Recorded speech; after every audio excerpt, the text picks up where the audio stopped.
Hi, myself Nivriti. So here we have Dr. Taha Usmani Garu. So hello, this is Dr. Taha Usmani, consultant general and laparoscopic surgeon. So I have nearly about 4+ years of experience in handling general and laparoscopic surgeries. ఇవాళ కొన్ని doubts ఉన్నాయి. So sir మనకు clarify చేస్తారు. Hi sir, hernia అంటే ఏంటి, ఎందుకు వస్తుంది? So చాలా వాటికి హెర్నియా అంటే హెర్నియా ఇస్ నథింగ్ బట్ మనకి పొట్ట దగ్గర యాంటీరియర్ అబ్డామినల్ వాల్ మజిల్స్ అని ఉంటాయి. సో అబ్డామినల్ వాల్ మజిల్స్ ఏమైనా వీక్ అవ్వడం ఏమైనా ఉంటే దాని నుండి పేగులు బయటికి రావడం దాన్ని హెర్నియా అని అంటాం. సో బాడీలో మనకి there are different types of hernias. Umbilical hernia, inguinal hernia, incisional hernia, spigelian hernia ఇవన్నీ ఉంటాయి. సో బేసికలీ హెర్నియా రావడానికి కారణం ఏంటిది అంటే mostly in females repeated pregnancies అదంతా అవ్వడం వల్ల వాళ్ళ anterior abdominal wall muscles weak అవుతాయి. సో వీక్ అవ్వడంతో ఏమైతుంది అక్కడ నుండి పేగులు అనేది బయటికి రావడం, చిన్న రంధ్రం లాగా తయారై దాని నుండి పేగులు అనేది బయటికి రావడం అనేది అవుతుంది.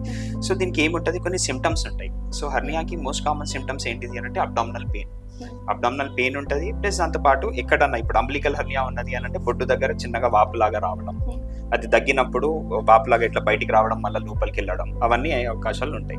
సో మనకి ఎక్కడన్నా బొడ్డు దగ్గరన్నా లేదా బీజాల దగ్గర దానిపైన ఇంగ్వెనల్ రీజియన్ లో ఎక్కడన్నా స్వెల్లింగ్స్ లాగా అట్లా ఏమైనా వస్తున్నాయి అంటే మనం ఇమీడియట్ గా హాస్పిటల్కి రావాలి.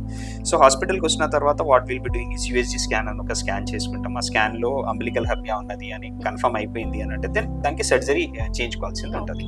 సో చాలా మందికి ఏముంటది అని అంటే హెర్నియాకి సర్జరీ అనేది పక్కా చేయించుకోవాలి. సో కొందరు పేషెంట్స్ మా దగ్గర ఓపిక వచ్చేసి వాళ్ళు ఏం చెప్తారంటే, సార్ హెర్నియా ఉన్నది మందులతో నయం అవ్వదా?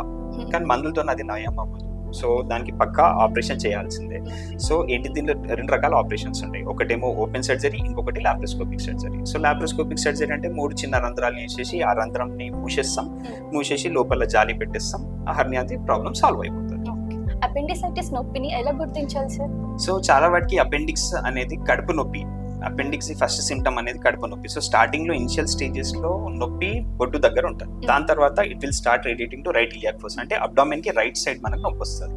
సో మొత్తం అబ్డామిన్ పెయిన్ ఏమి ఉండదు, ఓన్లీ రైట్ సైడ్ నొప్పి ఉంటుంది. సో అపెండిక్స్ నొప్పితో పాటు చాలా మందికి జ్వరం రావడం, వామిటింగ్స్ రావడం అనేది అవుతుంది. సో ఇమీడియట్ గా అపెండిక్స్ ఉన్న వాళ్ళు ఈ నొప్పి అట్లా ఏమైనా వస్తుంది అని అంటే ఇమీడియట్ గా హాస్పిటల్కి రావాలి. సో హాస్పిటల్కి వచ్చిన తర్వాత ఇమీడియట్లీ స్కాన్స్ చేసుకొని ఆ అపెండిక్స్ దగ్గర ఇన్ఫెక్షన్ ఉందా లేదా అనేది కన్ఫర్మ్ చేసుకుంటాం. సో ఒకసారి కన్ఫర్మ్ అయిపోయింది అని అంటే మనం ఇమీడియట్ గా దానికి యాజ్ ఎర్లీ యాజ్ పాసిబుల్ సర్జరీకి వెళ్ళాలి. సో మనం సర్జరీ చేయడానికి డిలే చేసుకుంటే ప్రమాదమయ్యే అవకాశాలు ఉంటుంది. అక్కడ ఏముంటది అని అంటే అక్కడ అపెండిక్స్ దగ్గర గడ్డలాగా ఫామ్ అయిపోయే అవకాశం ఉంటుంది. లేదా కొన్ని సివియర్ కేసెస్ లో ఏమవుతుంది అంటే అపెండిక్స్ పగిలిపోయే అవకాశం ఉంటుంది. సో అపెండిక్స్ ఒకవేళ పగిలిపోయింది అని అంటే ప్రాణానికి ప్రమాదకరం అన్నమాట. సో లైఫ్ థ్రెటనింగ్ ఉంటుంది. So as early as possible మనం డయాగ్నోస్ చేసుకోవాలి, దానికి తగినంత ట్రీట్మెంట్ తీసుకోవాల్సింది ఉంటుంది. సో లాప్రోస్కోపిక్ ద్వారా అపెండిక్స్ కూడా లాప్రోస్కోపిక్ ద్వారా సర్జరీ చేయొచ్చు. 3 చిన్న రంధ్రాలు చేసేసి దాని ద్వారానే సర్జరీ చేసేస్తాం. నెక్స్ట్ డే హాస్పిటల్, ఒక రోజు పేషెంట్ హాస్పిటల్లో ఉంటారు. సర్జరీ అయిపోయిన సెకండ్ డే పేషెంట్ డిశ్చార్జ్ అయిపోతారు. సో అది పెయిన్ఫుల్ ఉంటుందా sir? No, that is comparative to open technique. అసలు పెయిన్ అనేది చాలా మినిమం ఉంటుంది అండ్ హాస్పిటల్ స్టే కూడా చాలా తక్కువ ఉంటుంది. సో పేషెంట్స్ డిశ్చార్జ్ అయిన తర్వాత immediately they can get back to their work, routine works అవన్నీ చేసుకోవచ్చు.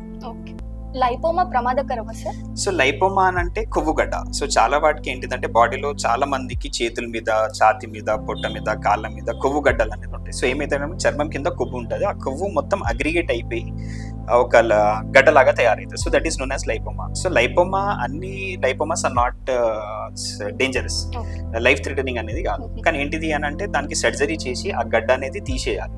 సో చాలా వాటికి సర్జరీ అవసరం ఉండదు. బట్ సర్జరీస్ ఏ కొవ్వుగడ్డకి సర్జరీకి వెళ్ళాలి అని అంటే కొన్ని చేతుల మీద ఉంటుంది, ఫేస్ మీద ఉంటుంది, నెక్ మీద ఉంటుంది. చూడడానికి కాస్మెటికల్ గా మంచిగా కనిపించదు.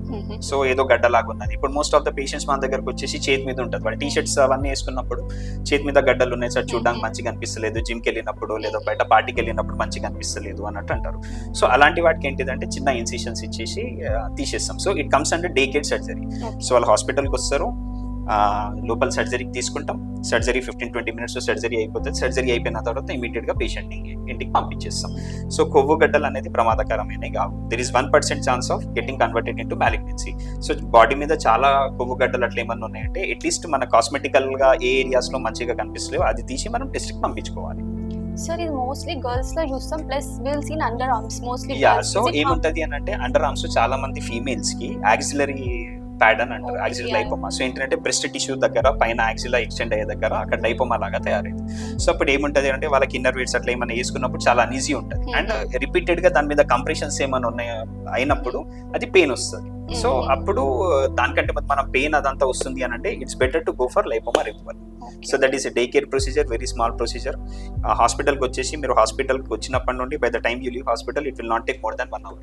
సో 1 hour లో ఇంటికి వెళ్ళిపోవచ్చు. Thank you very much sir. చాలా మందికి డౌట్స్ ఉంటాయి, మీ ద్వారా చాలా క్లారిఫై అయ్యి చాలా క్లియర్ గా చెప్పారు. ఐ హోప్ అందరికి చాలా బాగా అర్థమైంది. Thank you very much sir. Thank you.